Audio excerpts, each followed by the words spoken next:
Bonjour à tous, je suis Mr Fox et vous écoutez Parlons VF, l'émission sur le doublage français. Braddock, je vous préviens. Attention où vous mettez les pieds. Je mets les pieds où je veux, Little John. Et c'est souvent dans la gueule.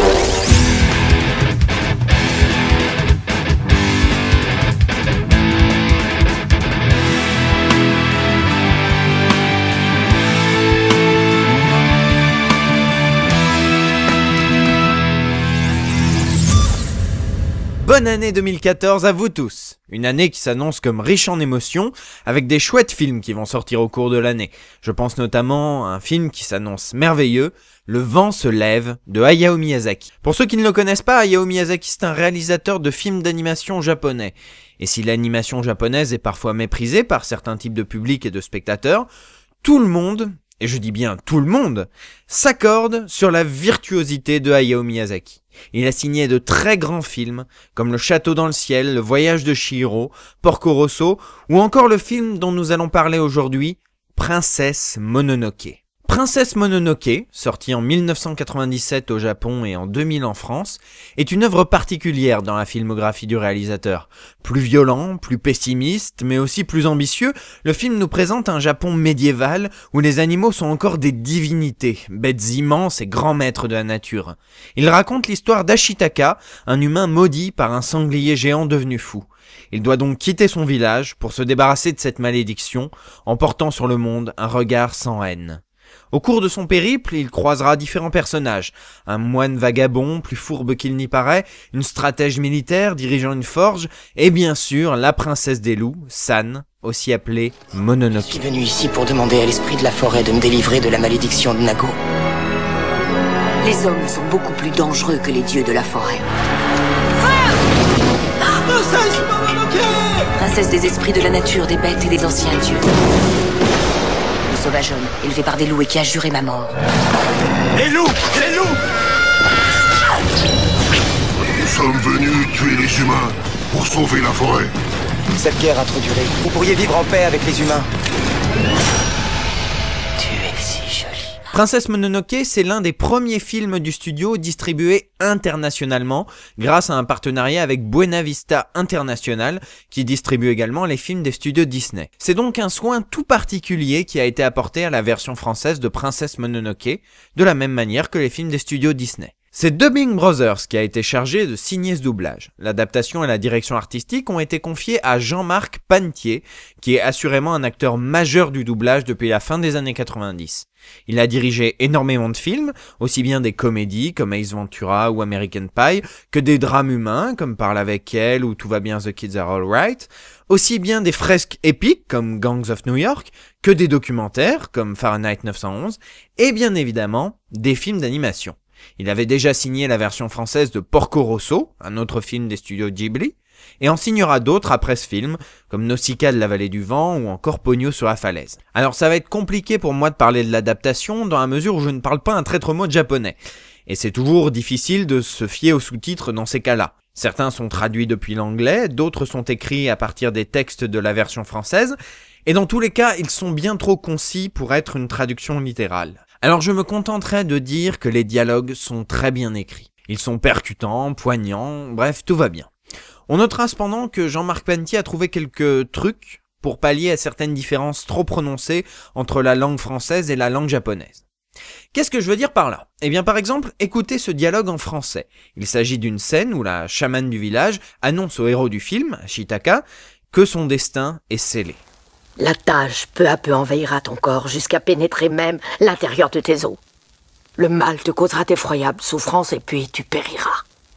On ne peut rien faire pour empêcher ce malheur. Le prince a reçu cette blessure en sauvant nos vies et en défendant notre village. Vous avez entendu comme l'un des hommes du village s'exprime peu après avoir entendu la nouvelle? Bien, voyons le même dialogue en version originale.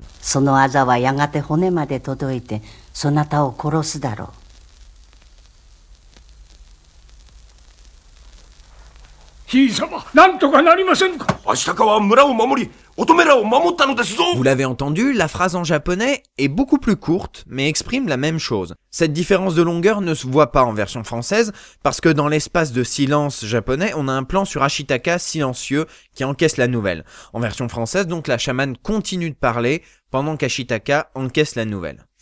Bon, si vous n'avez rien compris à ma description de la scène, ce que je comprends parfaitement, je publierai sur le Facebook de l'émission l'extrait en question. Extrait qui fait se poser des questions sur les droits et devoirs d'une adaptation. D'un côté, l'adaptateur a fait parler un personnage sur une scène supposée muette, ce qui trahit donc l'œuvre originale et affaiblit légèrement l'intensité dramatique. D'un autre côté, une phrase plus courte n'aurait pas rendu justice à la réplique originale. Peut-être que cela aurait trahi encore plus l'esprit du film. De l'aveu de Jean-Marc Panetier, c'était une décision difficile à prendre.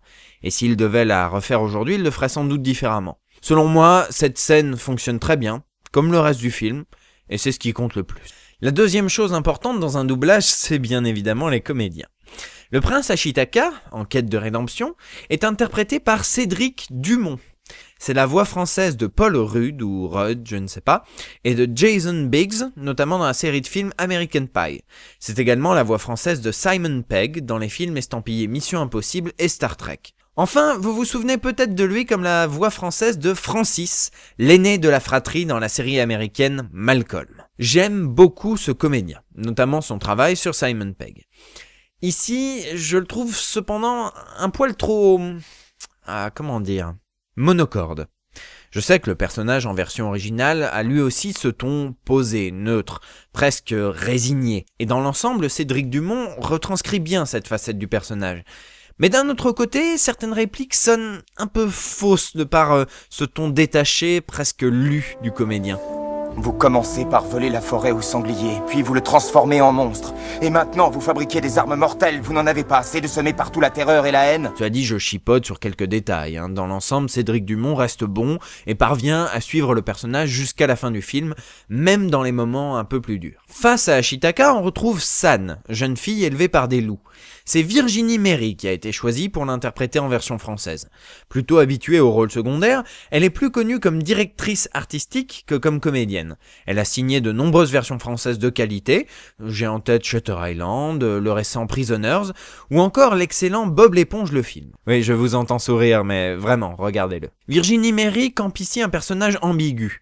Attachée au loup et rejetant ses origines humaines, pleine de haine, de rage envers ces humains qui détruisent la forêt jour après jour. Virginie Méry parvient à retranscrire cette rage avec une énergie étonnante. Bon, des fois, elle en fait un peu trop, et il y a un léger décalage entre une voix très colérique et un visage un peu plus paisible. Mais pour une réplique au-dessus, elle nous offre une dizaine de répliques puissantes, bien dosées, et l'on retiendra bien plus son énergie très communicative que ses quelques moments de surjeu. San, je t'en prie, aide-moi. Non! Tu es du côté des humains, tu l'as toujours été! Emporte cette maudite femme et disparais! San. Va-t'en! Les humains ne sont pas mes amis, je les hais! C'est vrai, je suis un humain. Mais San, toi aussi? Tais-toi! Je suis une louve comme ma mère! San. Laisse-moi! Princesse Mononoke, c'est également un bon nombre de personnages secondaires, tous plus attachants les uns que les autres. Je pense par exemple à la mère louve. En version originale, elle est interprétée par Akihiro Miwa, qui est un célèbre transformiste japonais. Son interprétation est donc particulièrement intéressante en version originale. C'est une mère louve à la voix d'homme et aux intonations de doyenne du monde. On dit souvent dans le film que ces animaux géants sont encore des divinités. En version originale, l'interprétation de Akihiro Miwa accentue encore cette impression de créature fantastique. En version française, plutôt qu'une voix d'homme, on a choisi une voix de femme. Mais pas n'importe laquelle, celle de Catherine Sola, une comédienne qui a fait ses preuves au cinéma, au théâtre, et qui double aujourd'hui un personnage récurrent des Feux de l'amour. Si sa performance souffre de la comparaison avec la version originale, certes, il faut bien le reconnaître, elle n'en demeure pas moins excellente. Catherine Sola possède une voix qui, elle aussi, sonne comme celle d'une doyenne du monde. Une voix gutturale, rauque, âgée, qui colle parfaitement à cette mère louve. Tu es bien un humain, Ashitaka. Égoïste, tu raisonnes comme un humain. San est ma fille, m'attribuer la sienne. Si la forêt meurt, elle mourra avec elle. J'ai vu ses parents détruire ma forêt et jeter leur fillette dans mes pattes pour m'y fuir. Je n'ai pas pu la dévorer, je l'ai recueillie et élevée. Aujourd'hui, cette petite Silède est si jolie, n'est ni humaine ni louve. Toi, est-ce que tu peux la sauver? Je ne sais pas. Mais nous pourrions vivre ensemble, elle et moi. Que feriez-vous ensemble? Vous combattriez les humains? Un autre personnage particulièrement attachant, c'est le moine serviteur de l'empereur, Jiko. Il est doublé en version française par André Chaumot, un comédien habitué aux rôles secondaires, au théâtre comme au cinéma, et qui est décédé l'année dernière dans l'indifférence générale. André Chaumot a un timbre tellement attachant, tellement particulier, un timbre qui colle tellement bien au personnage. Jiko est facétieux, on le prend au début du film pour un rigolo, mais il est en réalité bien plus réfléchi, bien plus calculateur et bien plus fourbe qu'il n'y paraît. Et toutes ces facettes du personnage sont résumées dans la voix et dans le jeu de André Chaumot. Attends-moi, te sauve pas comme un voleur. On n'a même pas fait connaissance.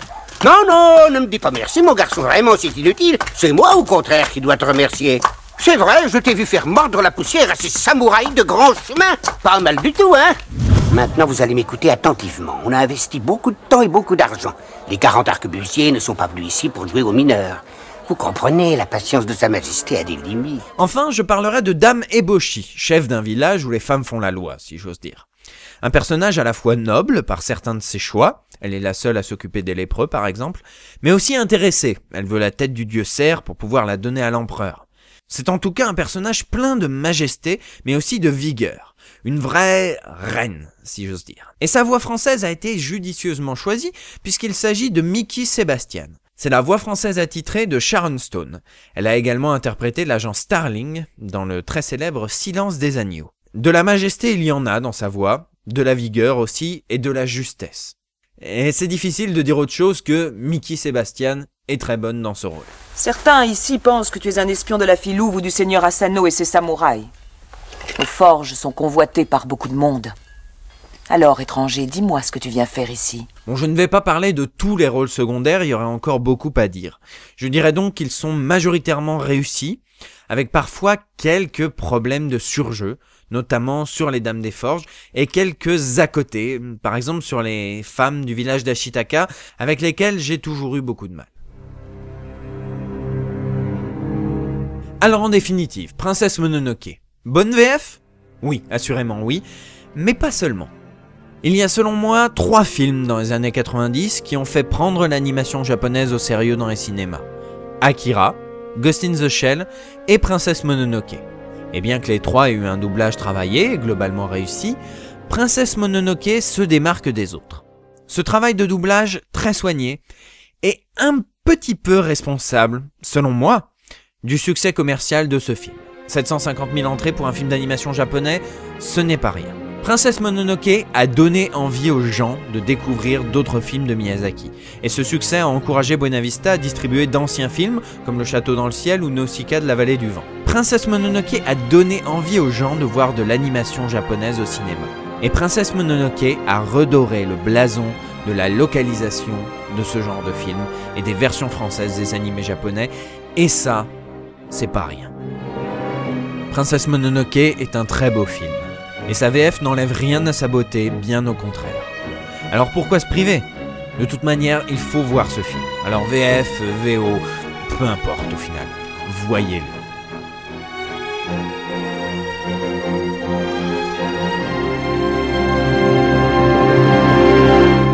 Rendez-vous au mois prochain. Et surtout, n'oubliez pas... Je mets les pieds où je veux, Little John. Et c'est souvent dans la gueule.